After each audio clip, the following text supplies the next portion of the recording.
Bonjour à toutes, bonjour à tous et soyez la bienvenue dans votre matinale du mardi 18 mars sur TV Vendée. Rebonjour si vous étiez déjà présent avec nous il y a quelques instants. Bon courage à vous si vous vous apprêtez à prendre le chemin du travail mais aussi des cours pour certains et pour certaines. Nous recevrons sur ce plateau dans quelques instants dans l'invité de la matinale Thérèse Besse, secrétaire de l'Association nationale des retraités de la section vendéenne dont l'Assemblée générale a lieu aujourd'hui. Nous reviendrons avec elle sur l'histoire de cette association et sur les différentes missions qu'elle mène sur le territoire du département. Mais avant cela, voici les titres de l'actualité du jour. Nous parlerons ce matin du frelon asiatique, cette espèce invasive tueuse d'abeilles et qui peut s'avérer dangereuse pour l'homme en cas d'attaque. La période actuelle est favorable à l'installation de pièges qui capturent les reines et ralentissent la prolifération des nids. Nous vous expliquerons comment cela fonctionne ce matin. Nous irons également du côté de Fontenay-le-Comte découvrir ensemble l'atelier Recycle installé et géré par Emmaüs. Il permet d'offrir une seconde vie à des vélos destinés à la déchetterie tout en formant les compagnons d'Emmaüs à la mécanique. Nous prendrons également la direction d'Aubigny-les-Clouseaux pour la 23e édition de l'exposition Échange de regards qui met les femmes à l'honneur cette année. 9 femmes artistes y présentent plus de 200 œuvres. Une exposition ouverte également aux scolaires et qui se termine dimanche prochain. Mais avant de développer ces titres, on passe à votre météo pour aujourd'hui avec du soleil ce matin sur l'ensemble de la Vendée malgré un très léger voile nuageux. Les températures sont encore bien fraîches, comptez 2 degrés dans les terres, 4 sur le littoral. Dans l'après-midi, quelques nuages feront leur apparition sur le littoral mais rien de bien méchant, comptez 14 degrés sur l'ensemble du département. On se tourne du côté de Vaumaré également en ce mardi, avec une basse mer à minuit 40 et midi 55, pleine mer à 6h30 et 18h50, coefficient de 79 à 75. Le passage de Goix, lui, sera au plus bas en milieu de journée à 13h30. Je vous rappelle que la traversée peut se faire donc au plus près, bien sûr, des heures de marée basse, environ 1h30 avant et après. On fait le tour du côté des marchés du jour maintenant, avec pour aujourd'hui celui de Mortagne-sur-Sèvre, c'est de 8h30 à 13h sur la place Hulin. On a également le marché de Saint-Hilaire de Rayé, de Sion pour être précis, de 9h à 13h place du Perret. Et puis celui également de Chaland, c'est de 8h30 à 13h dans les halles de Chaland tout simplement. On se tourne maintenant du côté de vos conditions de circulation. Rien de particulier ce matin, si ce n'est les ralentissements, les bouchons habituels à l'heure de l'embauche du côté de la Roche-sur-Yon notamment, mais aussi sur le contournement de Esnay et également à l'entrée des Sables d'Olonne. Quelques zones de travaux néanmoins à vous rappeler si vous empruntez la 4 voies entre la Roche-sur-Yon et les Sables d'Olonne. Il y a actuellement des travaux de pontage de fissures, ce qui veut dire tout simplement des travaux d'étanchéité sur la chaussée, ce qui provoque un basculement des voies de circulation et donc quelques perturbations à prévoir, notamment à hauteur de la Motachar. Si vous prenez également la D160 toujours, mais entre la Roche-sur-Yon et la Ferrière cette fois-ci, il peut y avoir des circulations alternées avec des travaux sur le réseau de fibre optique. Et puis enfin sur la D763, la 4 voies qui relie notamment Belvény à Montée-du-Vendée. Il y a également des travaux de réfection de la chaussée, ce qui là aussi provoque un basculement des voies de circulation et donc également quelques perturbations et des bouchons, notamment ce matin.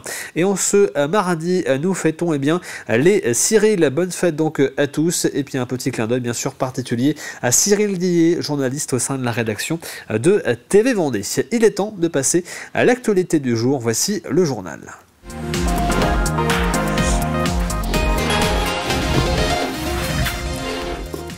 Et le printemps débute jeudi prochain et cela se fait sentir avec le retour du soleil depuis plusieurs jours en Vendée. Mais cette période est aussi propice au retour du frelon asiatique, cette espèce invasive tueuse d'abeilles et également dangereuse pour l'homme en cas d'attaque.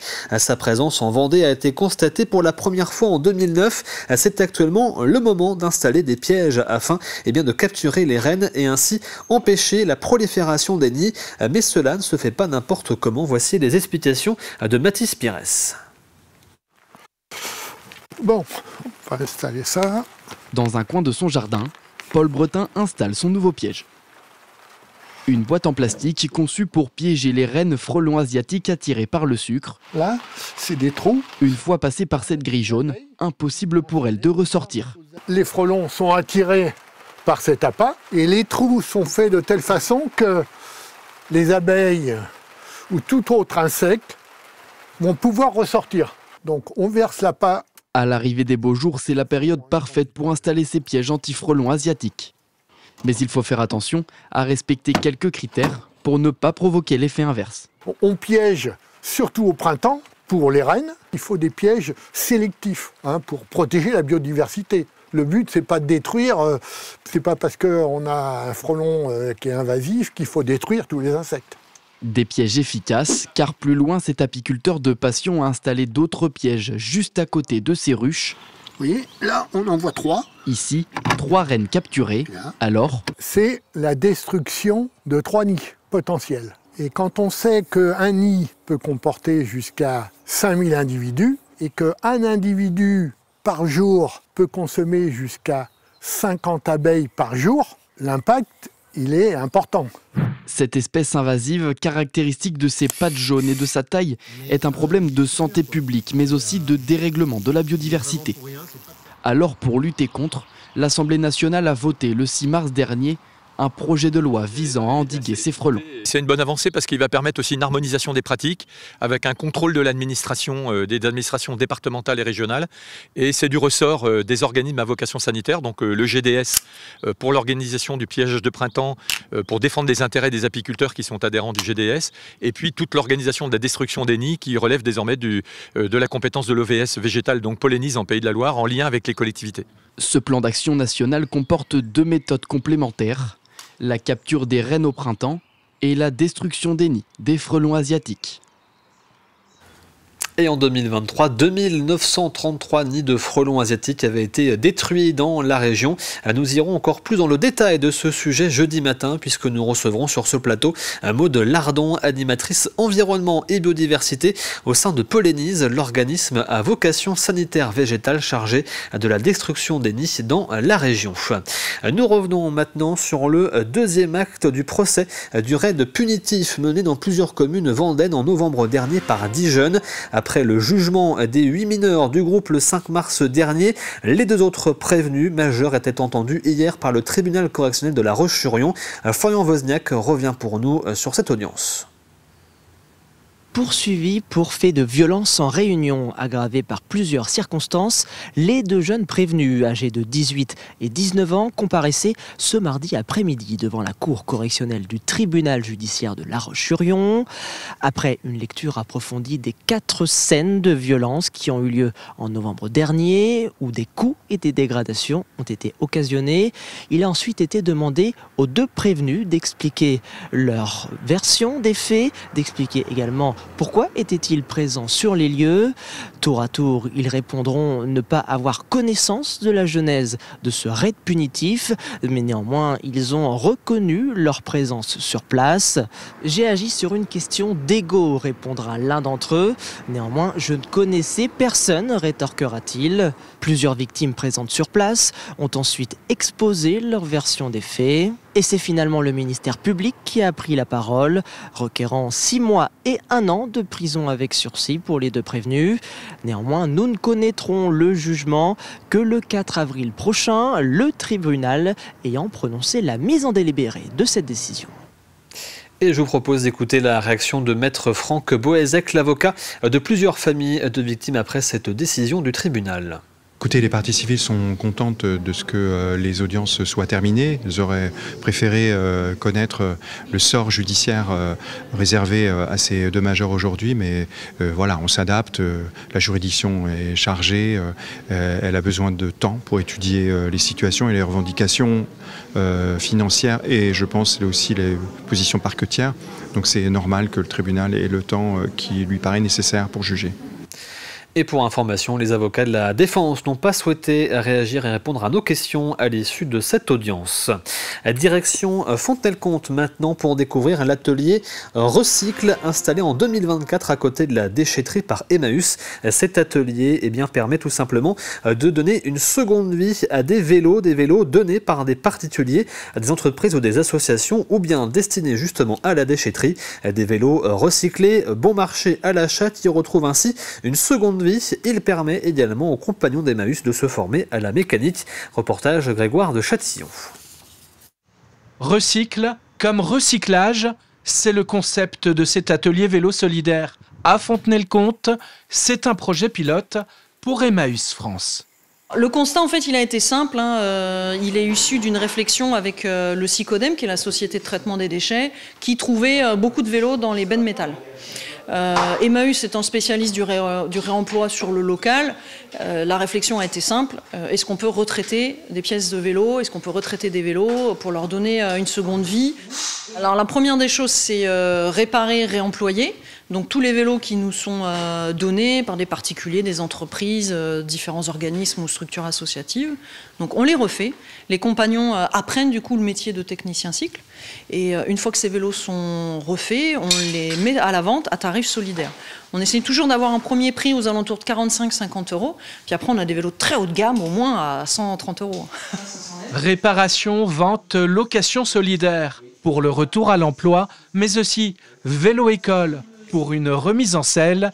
Plus qu'un atelier, ici, on fait tout pour démocratiser le vélo. Des vélos qui retrouvent toujours une seconde vie.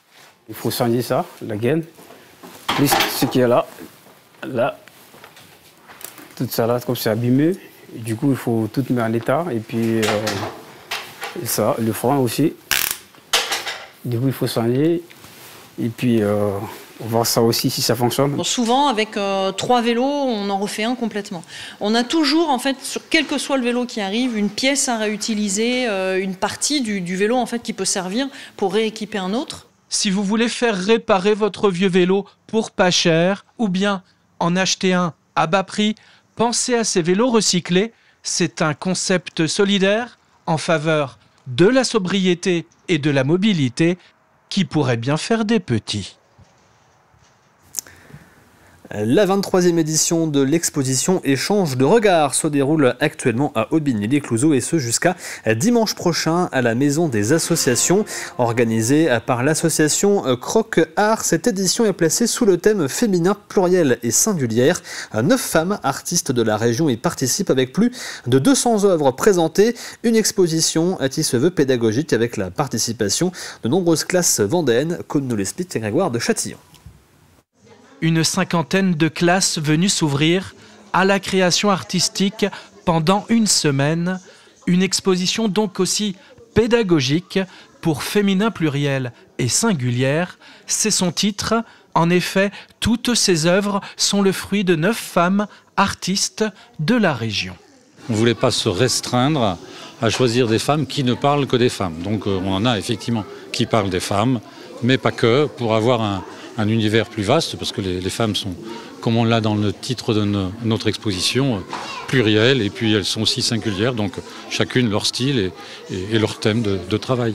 De la diversité, avec ici ces portraits vifs et colorés, signés Nathalie Lehec. Plus loin, le métal déformé devient œuvre d'art par l'artiste M. de Corsac.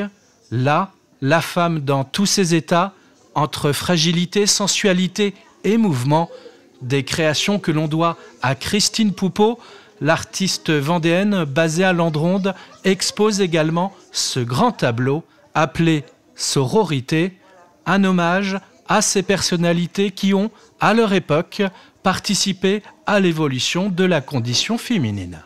Moi, je ne suis pas une militante active, je ne suis pas activiste, mais ce sujet m'importe depuis des années. Et là, c'est l'opportunité d'amener ma petite pierre à l'édifice du militantisme de ces femmes inconnues, mais qui ont cheminé depuis un siècle, un peu plus d'un siècle, pour que nos droits évoluent et soient respectés. La mairie d'Aubigny-les-Clouseaux vient de faire l'acquisition de ce tableau historique, sûrement pour ne pas oublier et pour avancer, un acte qui clôture une année de la place des femmes dans la commune. Nous revenons également sur le 33e week-end des Arts qui avait lieu samedi et dimanche dernier à Challans, à la salle Louis-Claude Roux. 16 créateurs locaux étaient au rendez-vous pour présenter leur travail. Les visiteurs pouvaient acheter leur création coup de cœur à la fin du week-end et 2 nouveaux ateliers avaient fait leur apparition pour cette édition. C'est l'occasion pour les personnes qui participent à ces ateliers dans l'année de présenter ce qu'ils font. Et les réalisations donc, qui vont être présentées au public. Alors je pense que c'est unique de ce point de vue-là, parce que les autres communes n'organisent pas un week-end aussi important. Et la meilleure preuve, c'est qu'un certain nombre d'associations des communes voisines viennent à ce week-end des Arts. Il est temps maintenant de se tourner vers votre météo de la matinée avec donc ce matin un ciel qui se voile par le sud, mais les éclaircies seront bien présentes malgré tout. Le vent d'est à sud-est souffle de 20 à 30 km/h au petit jour, puis à 40 km/h en fin de matinée. Côté température, comptez 2 degrés à Montaigu-Vendée, 3 degrés du côté de la Châtaigneraie, Fontenay-le-Comte et La Roche-sur-Yon, 4 à Challans, les Sables-d'Olonne et la Tranche-sur-Mer et 6 degrés du côté de l'Île-Dieu. C'est la fin de ce journal. Il est temps d'accueillir sur notre plateau notre invité du jour.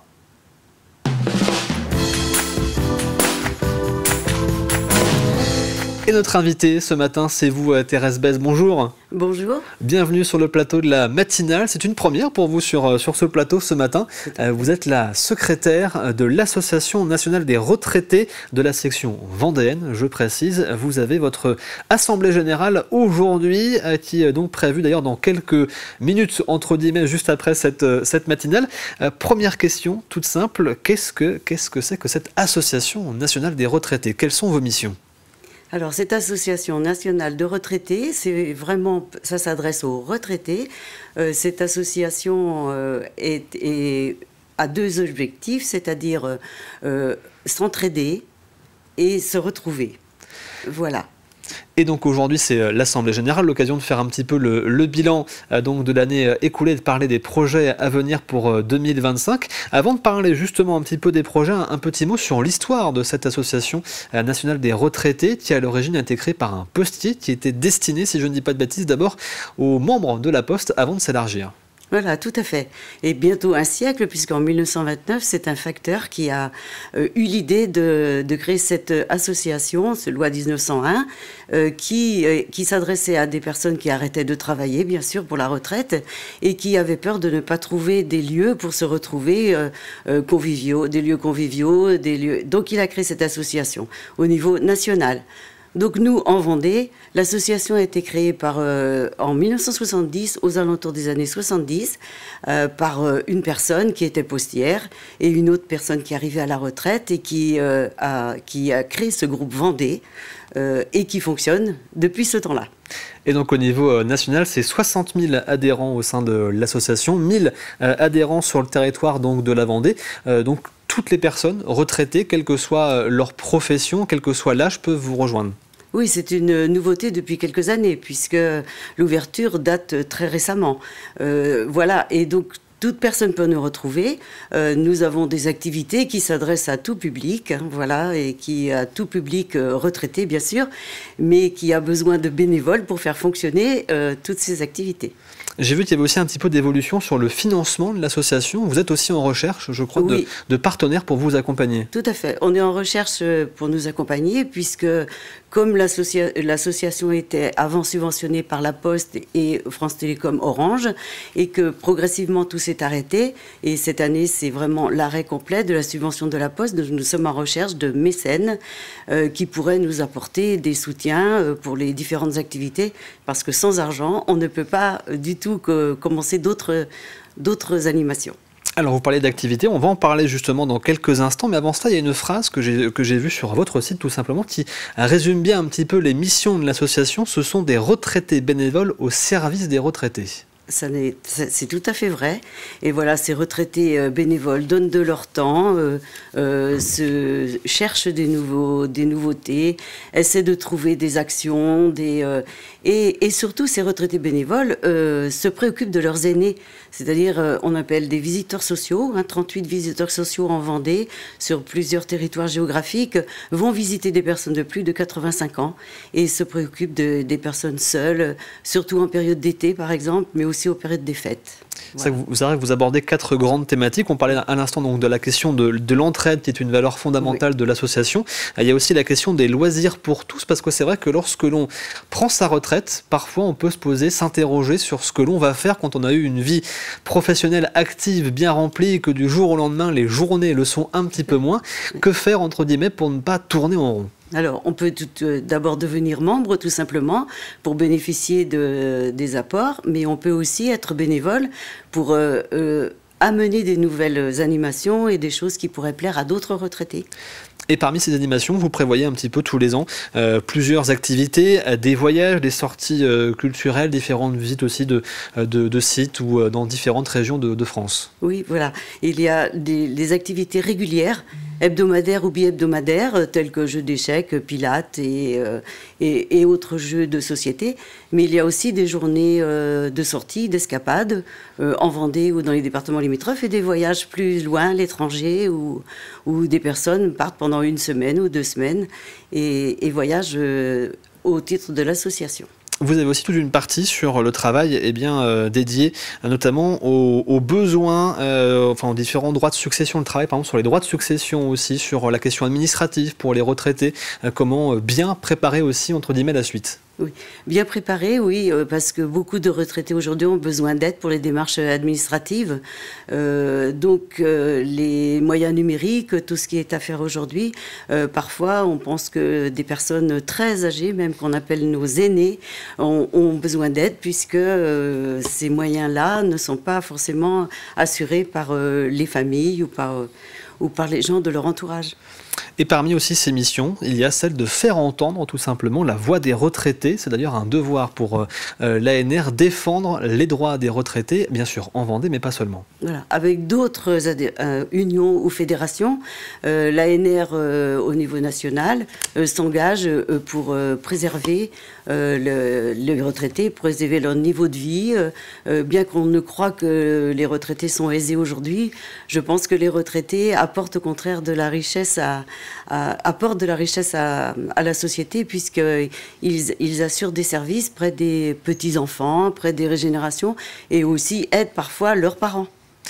Alors, il y a aussi un élément important, une question que je voulais tout simplement vous poser ce matin. Comment vont nos retraités vendéens ? Autour de moi, ceux que je connais, je trouve qu'ils vont plutôt bien.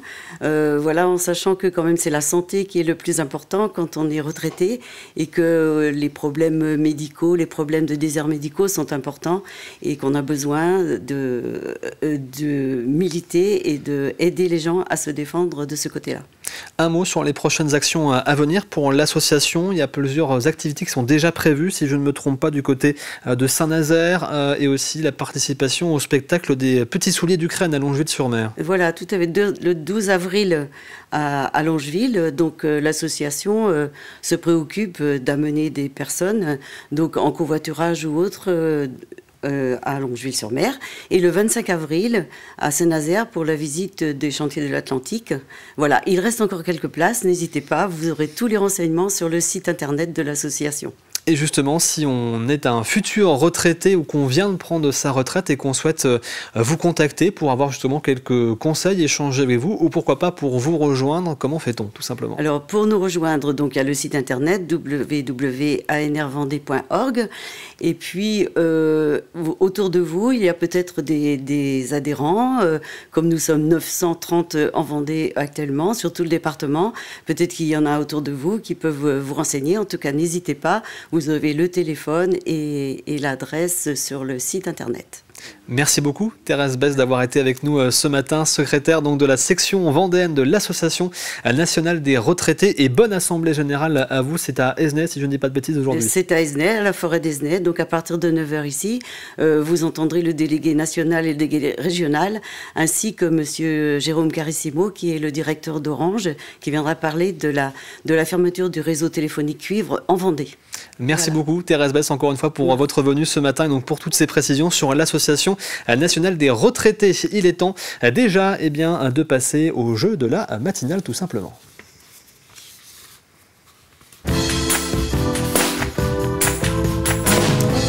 Et à gagner cette semaine dans le jeu de la matinale, un panier garni offert par le restaurant Le Casse-Croûte vendéen, panier d'une valeur d'une 50aine d'euros. Et voici la question donc de la semaine. Quelle actrice et réalisatrice française était en Vendée à l'occasion de la journée des droits des femmes? Voici le deuxième indice de la semaine. Cette actrice et réalisatrice est née dans le Val-de-Marne à Villecresnes. Je répète, elle est née dans le Val-de-Marne à Villecresnes. Je vous rappelle l'indice aussi d'hier. Elle a été formée au Conservatoire de Nîmes, puis au sein du Cours Florent. Vous retrouvez bien sûr la question de la semaine et l'ensemble des indices jour après jour sur tvvendée.fr. Et je vous rappelle que vous avez jusqu'à vendredi midi pour tenter votre chance. Il est temps de marquer une nouvelle petite pause et on se retrouve dans quelques instants pour une dernière demi-heure ensemble pour parler de l'actualité vendéenne. A tout de suite.